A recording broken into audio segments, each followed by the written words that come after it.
Have you ever looked at the price of an FPV drone and immediately started to wonder how the hell you're going to afford it all? Or maybe you've stumbled onto Temu and found a $10 drone like this one and thought, I wonder if that's a good place to start. Well, in today's video, I'm comparing 6 completely different FPV drones, starting at $10 and going all the way up to $700 to find out how they stack up for a beginner.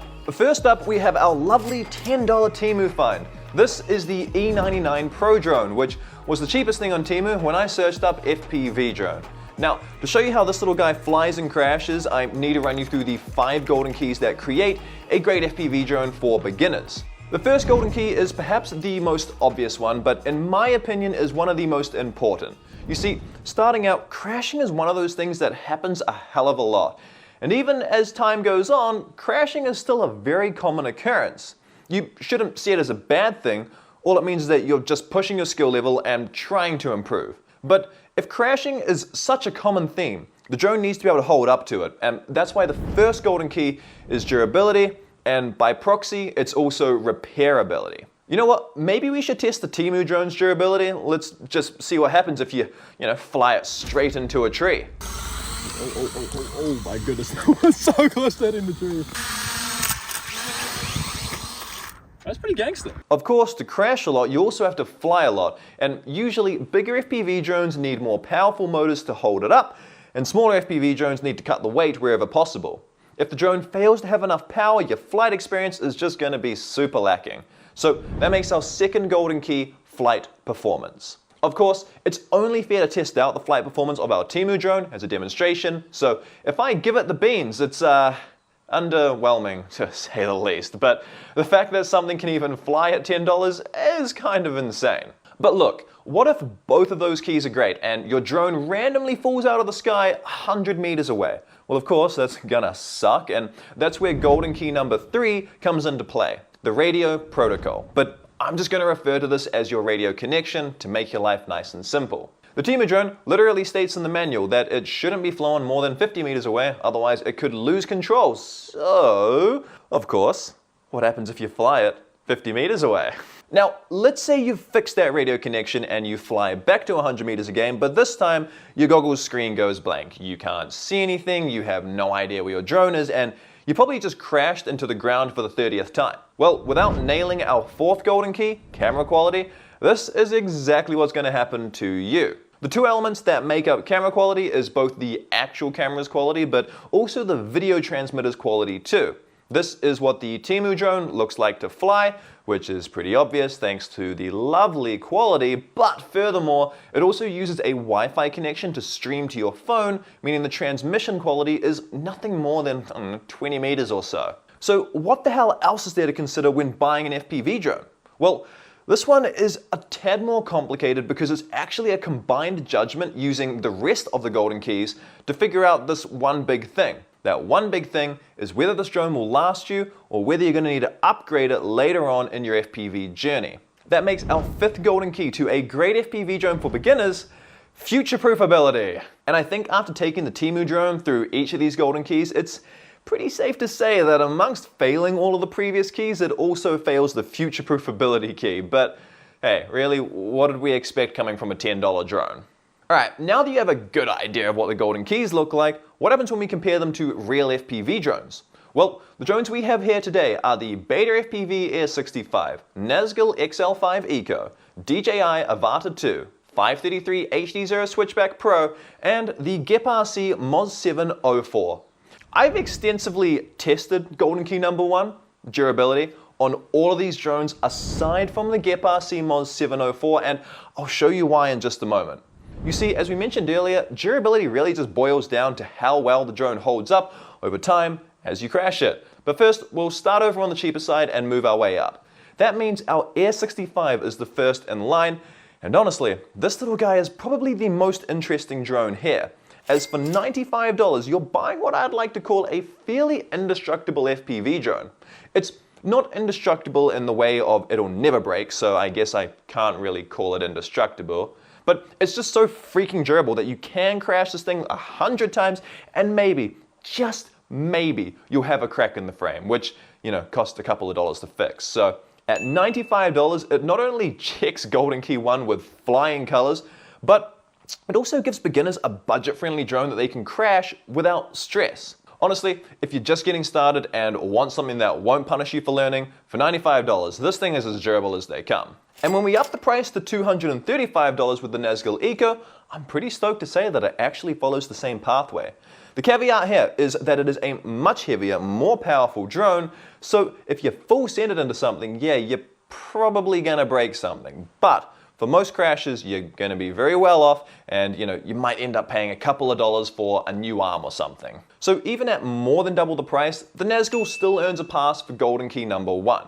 For beginners ready to step outside and send it a bit harder, this is one of the most crash-friendly 5-inch drones you can start with. But this is where things do start to get interesting, as the DJI Avata 2, which costs $460, isn't quite the same. Being a DJI-made drone, this thing is unfortunately flawed in the way that it's made and also in its process for repairs. You see, this entire drone frame is made up of one solid plastic piece, and it's by no means a fragile piece of plastic, but it's also still just plastic on a really heavy drone, and when you combine those two factors, you kind of end up with a bit of a mess. Should you crash the Avata 2 hard enough, you'll be breaking a fundamental part of the drone, meaning you'll need to repair it before flying again. But of course, this is the second part of the story here, is DJI do not sell you spare parts for you to be able to repair it yourself.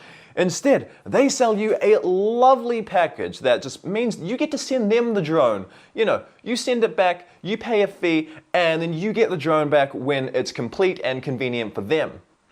No sarcasm here whatsoever, by the way. Depending on where you live, this process can take days to weeks, neither of which are ideal. So while the Avata 2 technically does survive small crashes, the second that you hit something hard, you are grounded, you are waiting weeks, and you are paying for it as well. So yeah, you can't do the repairs yourself. Whoop-de-way. For a beginner, this is simply a massive deal breaker. It fails Golden Key 1 because durability without repairability really isn't durability at all. Upping the price to $545 with the 533 HD0 Switchback Pro, what a mouthful, everything gets flipped on its head again. This is a racing drone, which means it's made to be as lightweight as possible while also performing at a high level. You'd expect that to mean that the frame is super fragile and breaks really quickly, but throughout my time pushing this drone and crashing it genuinely hundreds of times, it's surprisingly quite the opposite. Of course, if you fly full speed into a gate, you might break something, but in reality, the only times that I've broken arms on this drone have been colliding with other drones in the air. And if this does happen to you, repairs are as simple and as cheap as the Nazgul Eco from earlier. So yes, even though it is built for racing, the Switchback Pro surprisingly nails Golden Key 1.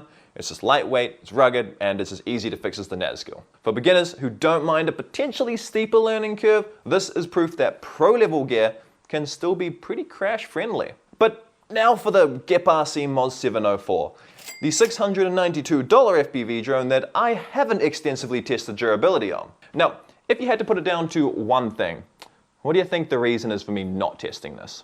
Is it the price? The size? The design?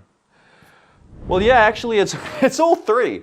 This is a 7-inch drone built specifically for long-range flying. It's got solid plastic antennas that stick out, tiny arms in comparison to the weight of it, and it's got the current best FPV camera system inside of it too, DJI's 04 Pro Air Unit. If you sent this drone into the ground while out long-range flying, I don't think that it's going to do very well thanks to all of the variables stacked against it. With loads of weight, exposed parts, and premium components, this drone just isn't made to take hits. One crash could mean a snapped antenna, broken arm, or worse, a destroyed premium camera unit. So for Golden Key number 1, this is a hard fail.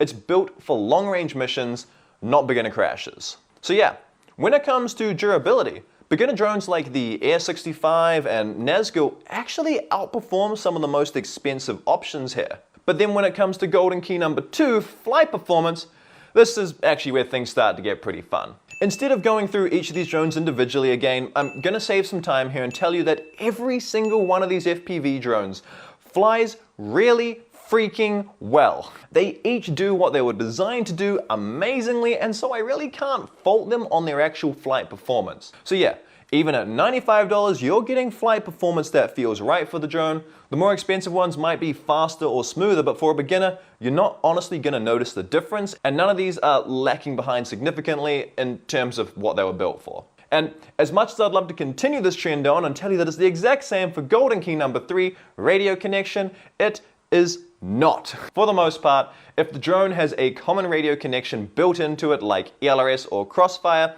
it's pretty damn bomb-proof. Anything else, however, is where range and compatibility start to take a bit of a massive hit. The Air 75, Nazgul Eco, Switchback Pro, and even the $700 Moz 7 all use ELRS, the same open source system, which honestly says a lot. Even the cheapest drones here offer pro-level radio connections. But that does leave us with the Avata 2, and as we've already established, DJI is basically the Apple of the drone world, right? Their stuff looks amazing, it works great, but comes with one big catch. You are locked into their ecosystem. The Avata 2 uses something called 04 for its radio signal, which is absolutely very fast and extremely reliable.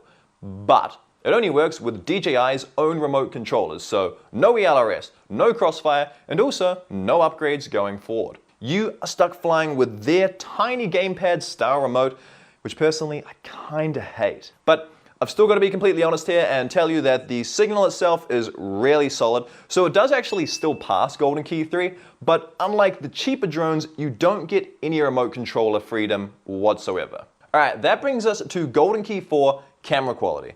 I want you to remember here that this quality side of things is split into two.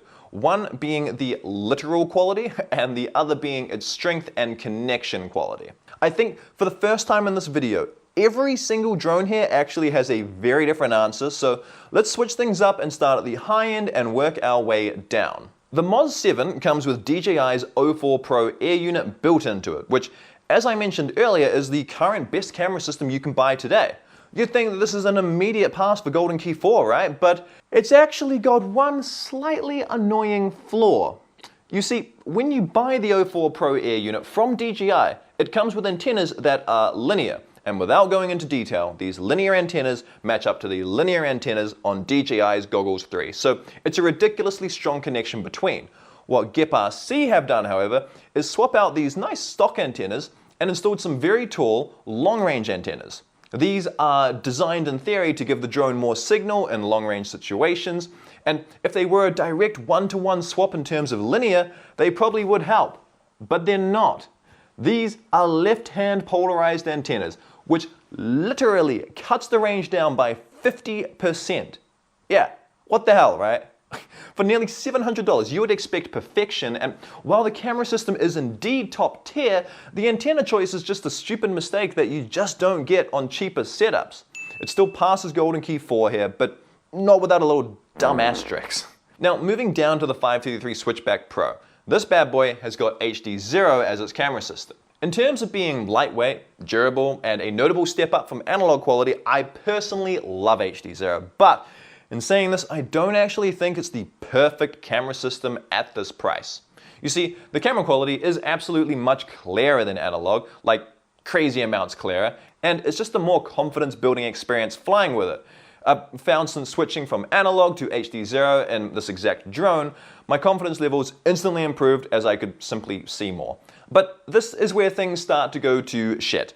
For whatever reason, HD0 is just not good at long range or penetrating through things like trees. Like, if I fly behind a bunch of trees, I'm not going to be having a very good time, whereas something like DJI's 04 Pro likely wouldn't struggle quite so much.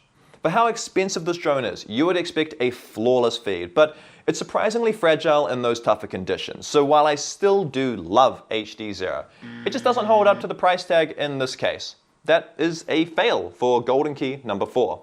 Speaking of better though, let's bring in the DJI Avata 2. This little guy runs the exact same system as the Moz 7, 04 Pro, so you can probably already guess where we're going here. The added benefit in this case though is that it's got linear antennas, so the range is literally 50% better than the Moz 7. And at this price, you're finally getting what you paid for when it comes to the camera quality. The video feed just simply looks unreal, and this is probably the strongest case for spending more, if camera quality is all you care about. Obviously, the Nazgul Eco doesn't care about camera quality. Sitting at half the price of the Avata 2, this drone comes with analog. Now, analog often gets shat on in today's market, but when it comes to price, there's really no competition. Does analog video kinda suck? Yeah. Is its range kind of mediocre? Yeah, also, I guess, kind of. But does it get the job done well enough for the price that you pay? Yeah, I would say so. The range is an interesting one though, as this drone comes with a 1.6 watt video transmitter, which in the world of analog is pretty up there in terms of power output. So that does actually help this drone out a lot, as of course being a 5-inch drone, you're going to want to fly it more than 500 meters away happily. This is the perfect example of analog done right. It's not flashy, but it works, and at half the price of the Avata, it more than earns its pass on Golden Key 4. That leaves us with the Air 65, which also uses the exact same analog video system as the Nazgul Eco, but here's the key difference. This thing is tiny, obviously. Different size though means different speeds, different flying environments, and a totally different use case. That's why when I tell you that it only comes with a 400 milliwatt video transmitter, one that's literally a quarter of the Nazgul's output, it's not something that should put you off. Yes, you will get way less range, but it's not built for long distances. It's built for flying indoors and in smaller, tighter spaces. And for what it's made to do, the camera system actually makes total sense. It makes this another smart example of cheap gear that's actually really well thought out. So now that we've walked through every Golden Key, there's one last question that really ties all of this together. Does paying more actually give you something that lasts, or are the higher prices just wasting your money? That's why this final Golden Key, future-proofability, is so freaking important. So with that being said, let's run through the final Golden Key and see where these guys stack up. Firstly, the GIP RC Moz 7. Think of it like buying a Porsche before you pass your driving test. Yes, it's powerful and beautiful, but one crash and you're going to be crying into your now empty wallet. To add to that as well, its parts are, top of the market today, but DJI's track record doesn't exactly scream long-term support, meaning it's going to be pretty tough to know how long 04 is going to be supported for. So yes, it's future-proof-ish, but with its caveats, I'm actually failing it on this one. Next, the Avata 2. This is a super polished drone, but locked down tighter than Apple's ecosystem. When DJI moves on, you are stuck with what you have. There's no modifications, no DIY stuff, and as soon as the Avata 3 is out, this thing's just going to be old news. That's totally fine if you only want cinematic footage and never plan to tinker, but not if you're going to grow with FPV. So yeah, maybe obviously this is the least future-proof drone here today. Definite fail. Thirdly, we have the Switchback Pro. It's surprisingly solid, modular, durable, uses up-to-date and open source components. This means that this drone could absolutely last years, and you know what, it probably will. Just know that it's more built for races rather than getting started. It's still super future-proof, and so it actually gets the first pass for this Golden Key. Then fourthly, there's the Nazgul Eco. This is kind of like a bit of a sleeper drone. It's analog, yeah, but that's why it's so cheap, and it flies amazingly, it's super easy to fix, and every part on it can just kind of be upgraded later. It's like buying a Honda Civic and realizing you can bolt a turbo on down the road. It doesn't mean that it's gonna, blow people away and win races, although you probably could win races with it, but it sure is gonna take you for a nice long journey. Anyways, that's a big yes to future-proofability here. Then we have the Air 65. Honestly, this is a legendary drone. It's stupidly durable, can fly indoors or out, and it teaches you all of the skills you need for later without holding you back. So yes, of course, this is future-proof as hell. But what does it actually all mean for you? Well, it means that future-proofability doesn't really come from price. It comes from how open source and repairable your drone is. And if you're just getting started, the truth is you don't need the most expensive drone. You just need something guaranteed to last. That's why in this video here, I created a completely free 5-step buying system specifically for beginners. It walks you through how to choose the right drone, avoid the overpriced junk, and actually enjoy flying from day one. So I'll see you over there very, very soon.